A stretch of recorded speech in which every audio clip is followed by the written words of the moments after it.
تیرا کلام رہے گا قائم پہاڑ جب نہ رہے خدایا، تیرے منہ کی ایک بات بھی ٹلے گی نہ چاہے کچھ بھی ہو، تیری مانند یہ ہے زندہ سونے سے بھی قیمتی، میرا دل یہ دے گواہی ہے یہ کتاب عظیم، نازل کرے اپنا کلام شکستہ دلوں کو سکون ملے، تاریکی دور ہو میری راہیں روشن کر، دل اپنا کلام کثرت سے اے خدا بدل دے، رہائی دے کثرت سے پھل ملاؤ، کلام رہے گا قائم پہاڑ جب نہ رہے خدایا، تیرے منہ کی ایک بات بھی ٹلے گی نہ چاہے کچھ بھی ہو۔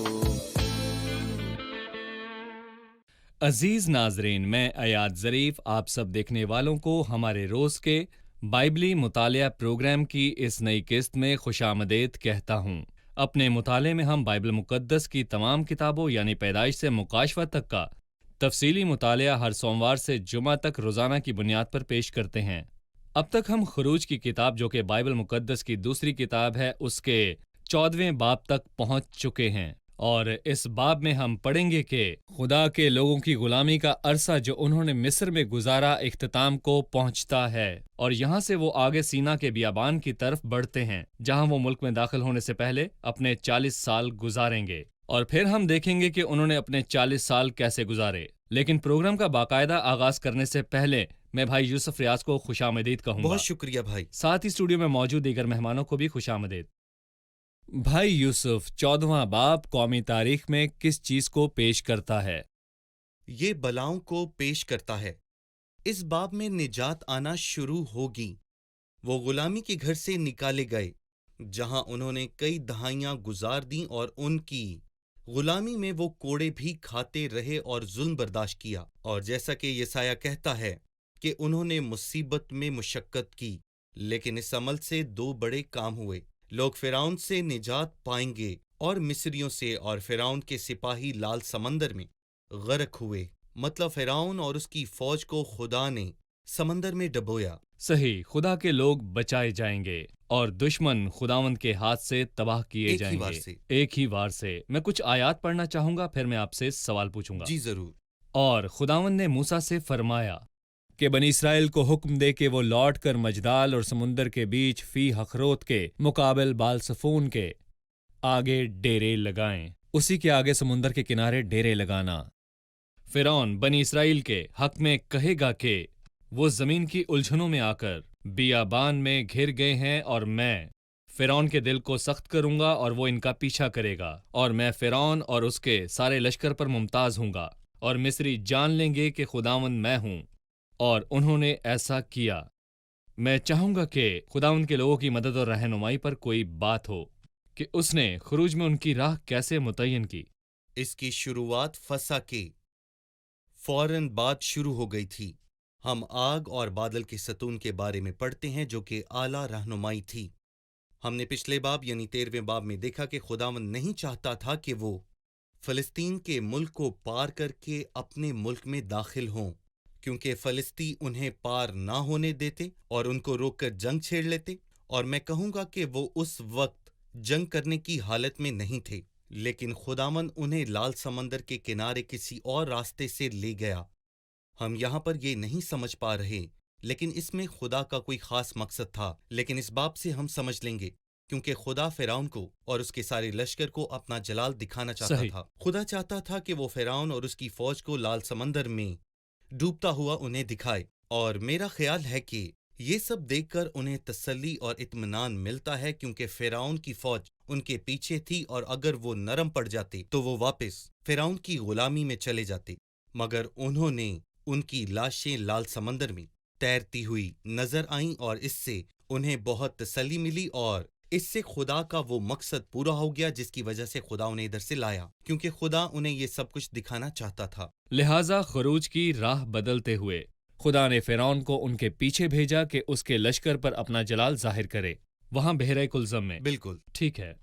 راہ کے اس بدلاؤ کے باعث پھر 5ویں آیت میں لکھا ہے کہ جب مصر کے بادشاہ کو یہ خبر ملی کہ وہ لوگ چل دیے تو فرعون اور اس کے خادموں کا دل ان لوگوں کی طرف سے پھر گیا اور کہنے لگے، ہم نے یہ کیا کیا کہ اسرائیلیوں کو اپنی خدمت سے چھٹی دے کر جانے دیا؟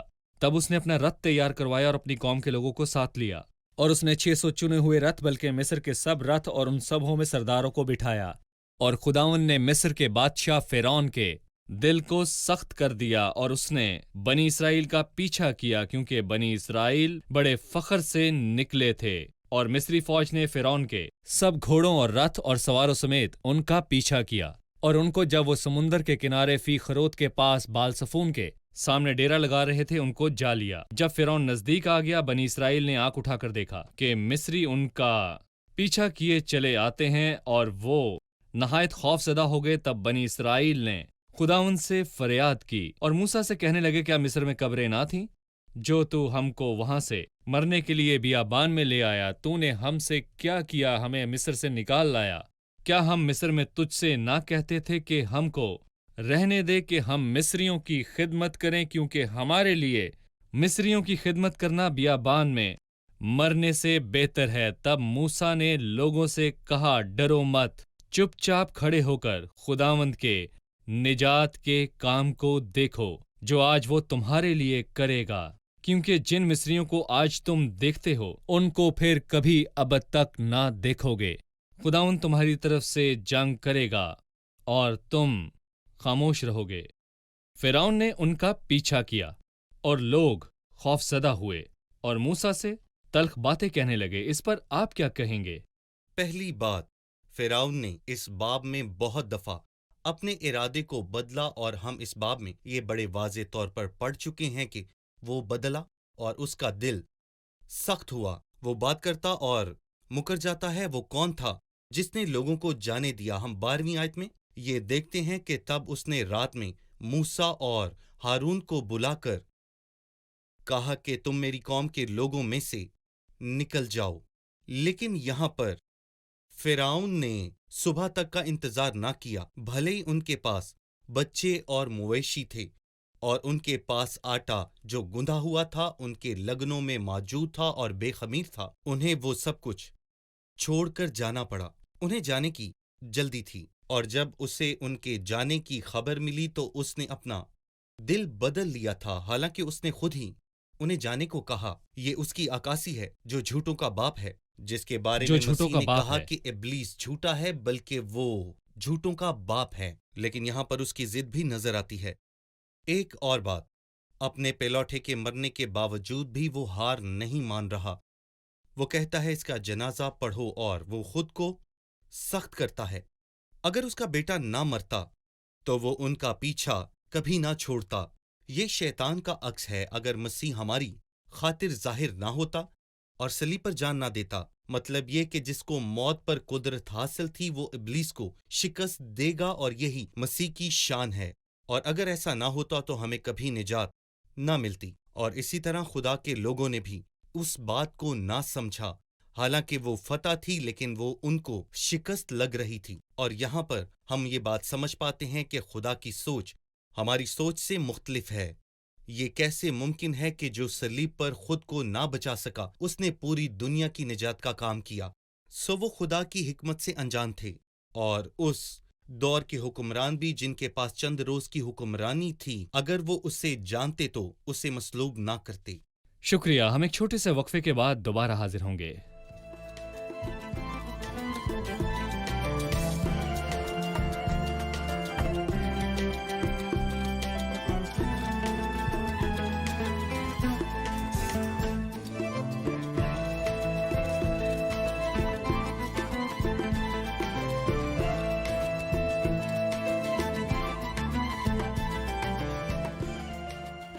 بھائی ایاد، ہم نے دیکھا کہ ان لوگوں نے فی ہخروت اور بال صفون کے پاس ڈیرے لگائے۔ کیا ان جگہوں کی کوئی روحانی حیثیت ہے؟ جی بھائی۔ فی ہخروت کا مطلب ہے کہ آزادی کا دروازہ یا آزادی کا منہ۔ دراصل ایک ایماندار اس راہ سے گزر جاتا ہے، لیکن اسے بہت زیادہ مشکلوں کا سامنا بھی کرنا پڑتا ہے، بالکل ویسے ہی جیسا ہمیں یہاں پر نظر آتا ہے۔ وہ فی ہخروت میں تھے، آزادی قریب تھی، وہ بحر کلزم کو پار کرنے والے تھے، اور وہ فرعون کو मरते हुए देखने वाले थे वो गाएंगे और उस दिन बड़ी निजात का काम शुरू होने वाला है। लेकिन इससे पहले वो तलखी से चिल्ला उठे थे, हमारे लिए मिस्र में मरना बियाबान में मरने से बहुत बेहतर था। यहाँ तक कि मूसा भी चिल्ला उठा और मूसा भी गुस्से में आ गया। और 15वीं आयत में लिखा है कि खुदा उससे कहता है, तू क्यों मुझसे फरियाद करता है। यहाँ पर ये नहीं लिखा कि खुदा के हजूर मूसा चिल्ला उठा, लेकिन उसने ना सुनने वाली आवाज से डरते हुए कहा और खुदा ने उसकी सुनी, क्योंकि खुदा दिल की आवाज को सुनता है और फरियाद को सुनता है। और यही बात हम रोमियो की किताब में देखते हैं, जिसमें आजादी और छुटकारे की दास्तान लिखी है। हम रोमियो के 5वें बाब में हम फी हखरोत के बारे में नहीं पढ़ते, बल्कि हम पढ़ते हैं कि मसीह हमारी कमजोरी में मुआ।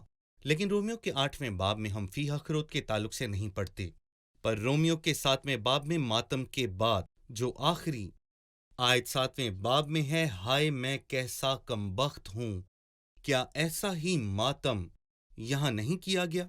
क्या मिस्र में कब्रें ना थीं जो तू हमें मरने के लिए यहाँ ले आया? हमारे लिए मिस्र में मरना बेहतर था। थके हुए आदमी की फरियाद।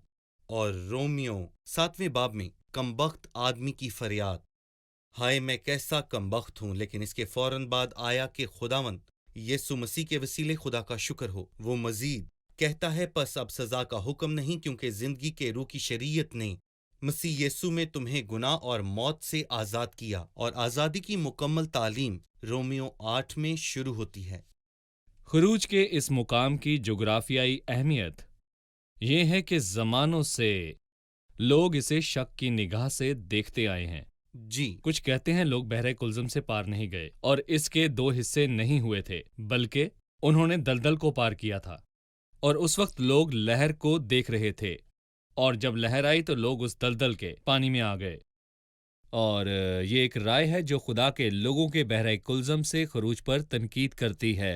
लिहाजा इस जोग्राफियाई मंजर को छोड़ने से पहले आप इसका हमारे नाजरीन को क्या जवाब देंगे? मैं चाहूंगा कि इस पर आप अपनी रोशनी डालिए ताकि नाजरीन अच्छी तरह समझ सकें। दरअसल मैं ऐसे शकूकी जो एक बेईमान ने दिया हो बिल्कुल भी परवाह नहीं करता, अगर वो खुदा पर ईमान रखते जो कादिर मुतलिक है।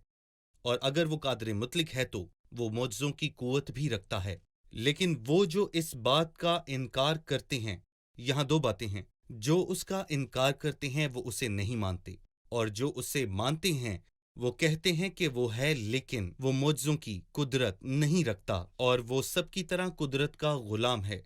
लेकिन पुराने अहद नामे में बहरे कुल्ज़म को पार करना खुदावंद की कुदरत को जाहिर करता है। खुदा ने उन्हें बहरे कुल्ज़म से निकाला, और नए अहद नामे में खुदा की कुदरत खुदा की क़यामत में जाहिर होती है। मिसाल के तौर पर जब खुदा ने जदून से कहा कि अपनी कुव्वत में बढ़ और इसराइल को बचा, और जदून ने खुदा से कहा कि वो सब अजीब काम कहाँ गए जिनका जिक्र हमारे बाप दादा हमसे किया करते थे। बहरे कुल्ज़म को चाक करने वाली कुदरत कहाँ गई? बहरे कुल्ज़म वाकई ही चाक किया गया था, और ईमान ही से, जैसा इब्रानियों के 11वें बाब में लिखा है, वो ईमान ही से बहरे कुल्ज़म से इस तरह निकले जैसे वो खुश्क जमीन से निकलते हैं। मगर जब मिस्रियों ने ऐसा किया तो वो डूब गए और एक गिरोह की निजात का बाइस बने। और यही सलीब का पैगाम है, क्योंकि सलीब का पैगाम हलाक होने वालों के लिए बेवकूफ़ी, मगर निजात पाने वालों के लिए खुदा की कुदरत है।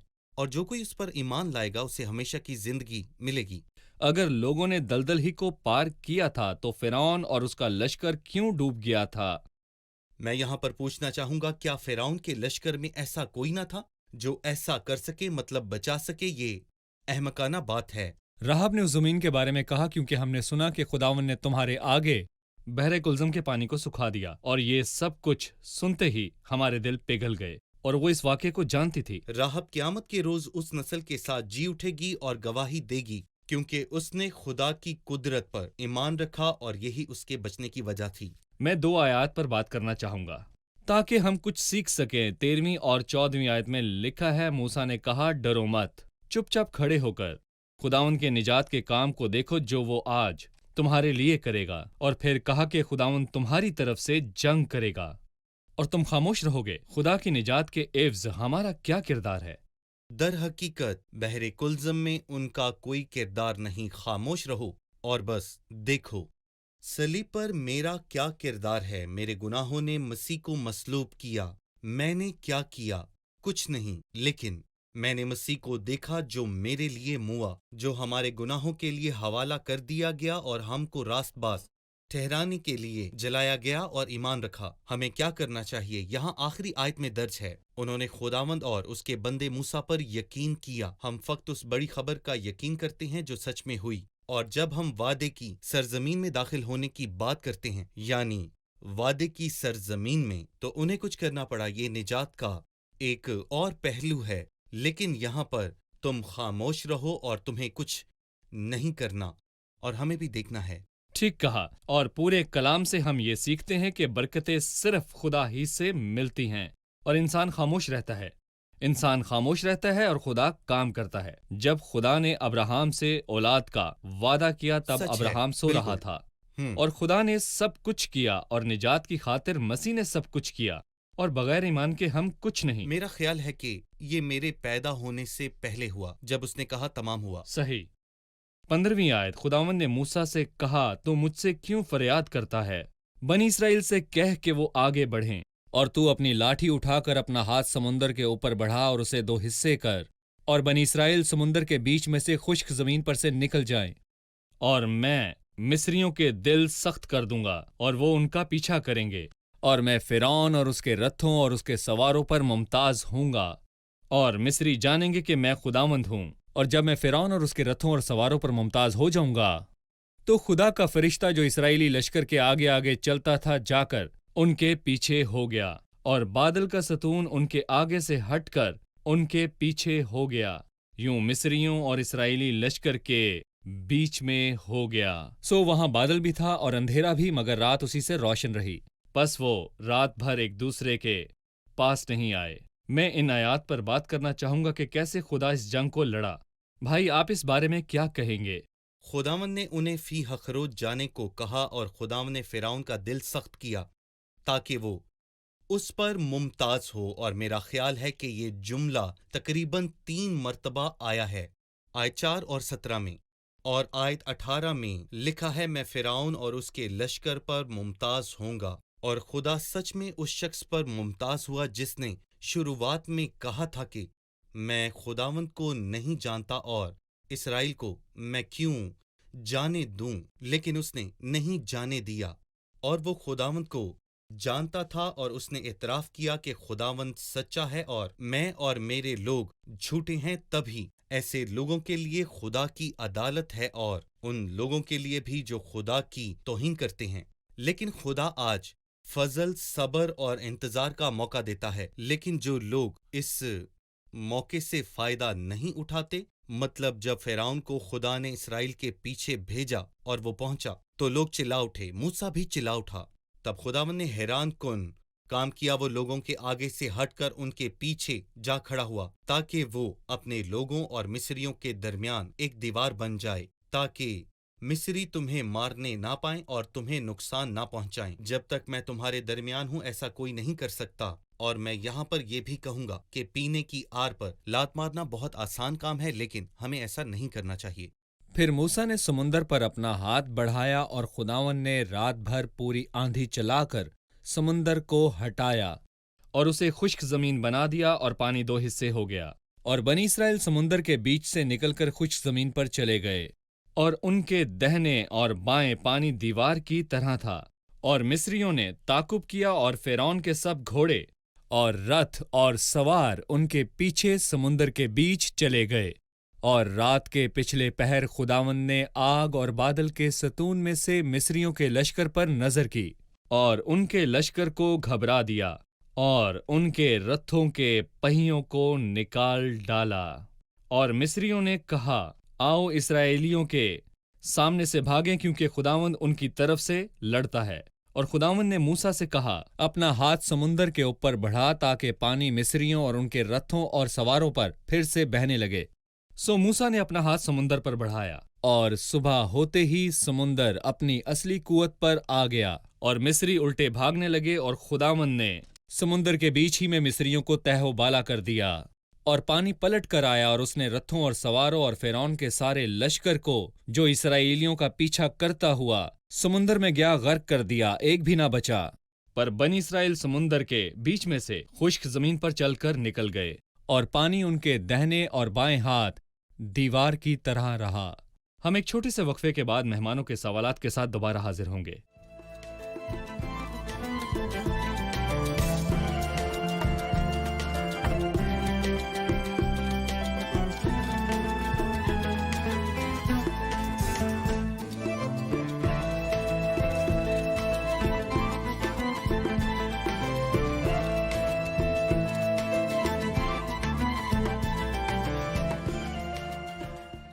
बहरे कुलसम को पार करते वक्त बनी इसराइल का ईमान कहाँ नजर आया? जी भाई, इब्रानियों में लिखा है कि ईमान ही से वो बहरे कुलज़म से इस तरह निकल गए जैसे कि खुश्क जमीन से, और मिस्री जब निकलने लगे तो वो वहां पर डूब गए। मैं यहां पर यह कहना चाहता हूं कि ये उस पीढ़ी के लोगों के लिए एक आखिरी मौका था जो उन्होंने गंवा दिया, क्योंकि यही आखिरी मौका था, और इसके बाद 38 साल तक वो बियाबान में ईमान भटकते रहे थे। वो ईमान से ही समंदर में से निकल गए और ईमान ही से वो येरू की दीवार गिराएंगे। और 40 साल, बिल्कुल 40 साल तक ईमान के बगैर कुछ नहीं होता। लेकिन यहाँ उनका ईमान ही था कि जब उन्होंने समंदर को पार किया तो उनके दाहिने और बाएं हाथ पर एक पानी की दीवार थी। कौन इत्तेकाद कर सकता है कि पानी उस तक नहीं आएगा, लेकिन समंदर को पार करने में ये उनका ईमान था जिसकी जरूरत थी, और ऐसा हुआ। उन्होंने समंदर पार किया, जिसका सबूत हमें बाइबल में मिलता है। सही सही, शुक्रिया। इन्हीं हिस्सों के सिलसिले में जो हम पढ़ते हैं, हमने ये जाना कि खुदा ने हालात को संभाला और उसके लोग खुश्क ज़मीन पर पहुँचे, और फ़िरौन का लश्कर उसी रास्ते से गया जो समुंदर में खुला था। भले उन्होंने भी पार होना चाहा, मगर उनका लश्कर डूब गया।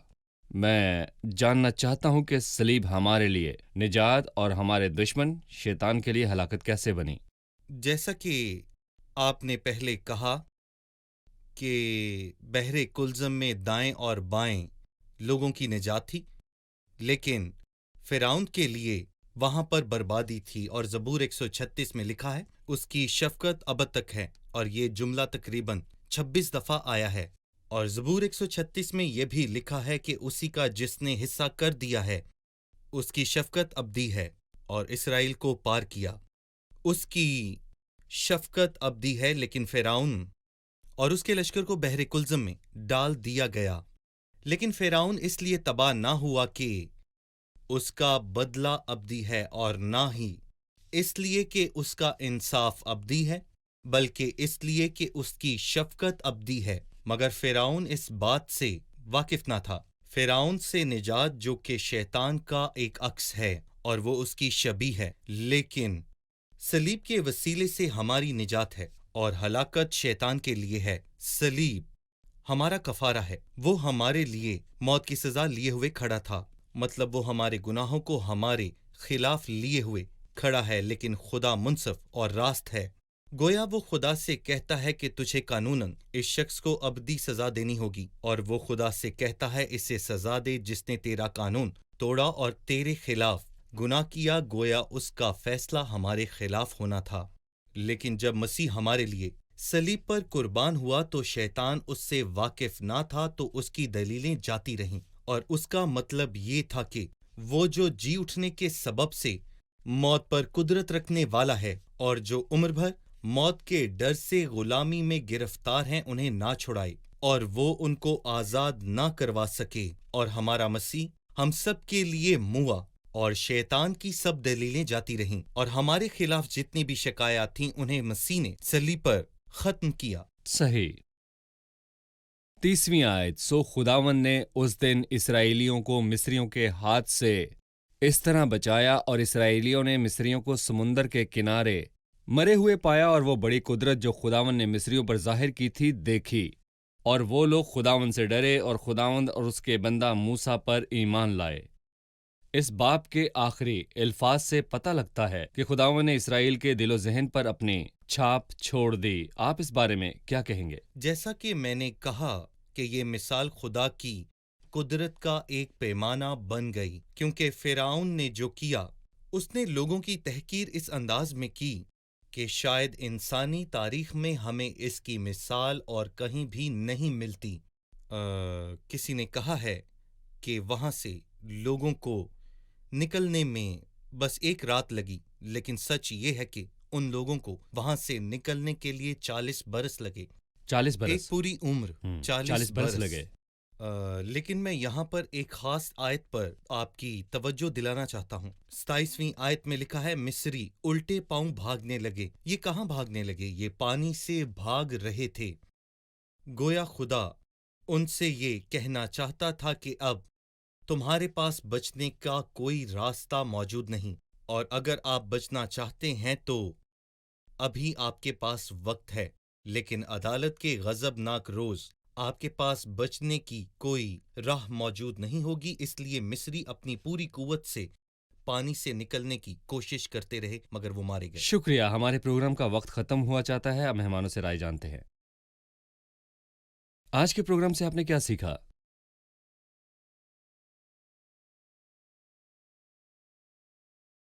سمندر ان لوگوں کے سامنے اور فرعون کا لشکر پیچھے تھا، اور انسانی دماغ کے لیے یہ سخت لمحہ فکریہ تھا، لیکن خداوند لوگوں کو اور ہمیں کچھ سکھانا چاہتا تھا کہ چیزیں جتنی مشکل ہوتی ہے اتنی ہی خدا کی قدرت ظاہر ہوتی ہے۔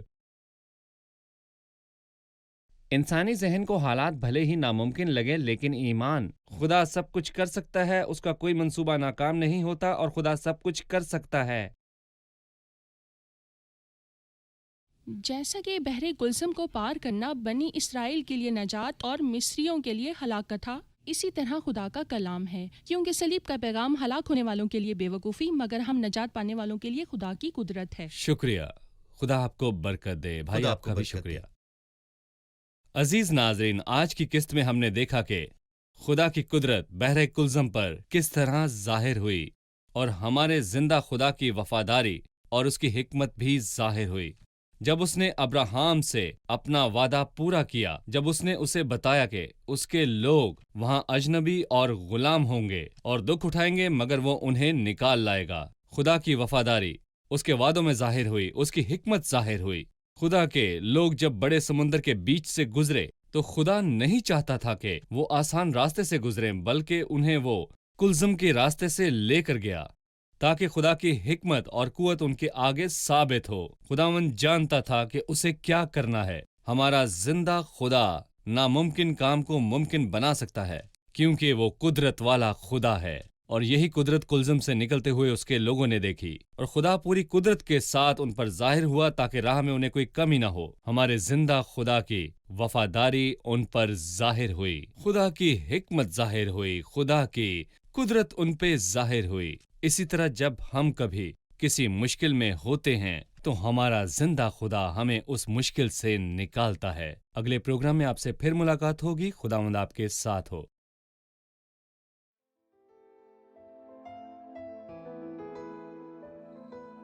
تیرا کلام رہے گا قائم، پہاڑ جب نہ رہے خدایا، تیرے منہ کی ایک بات بھی ٹلے گی نہ، چاہے کچھ بھی ہو۔ تیری مانند یہ ہے زندہ، سونے سے بھی قیمتی، میرا دل یہ دے گواہی ہے، یہ کتاب عظیم نازل کرے اپنا کلام، شکستہ دلوں کو سکون ملے، تاریکی دور ہو میری راہیں روشن کر، دل اپنا کلام کثرت سے اے خدا بدل دے، رہائی دے کثرت سے پھل ملاؤ۔ کلام رہے گا قائم، پہاڑ جب نہ رہے خدایا، تیرے منہ کی ایک بات بھی ٹلے گی نہ، چاہے کچھ بھی ہو۔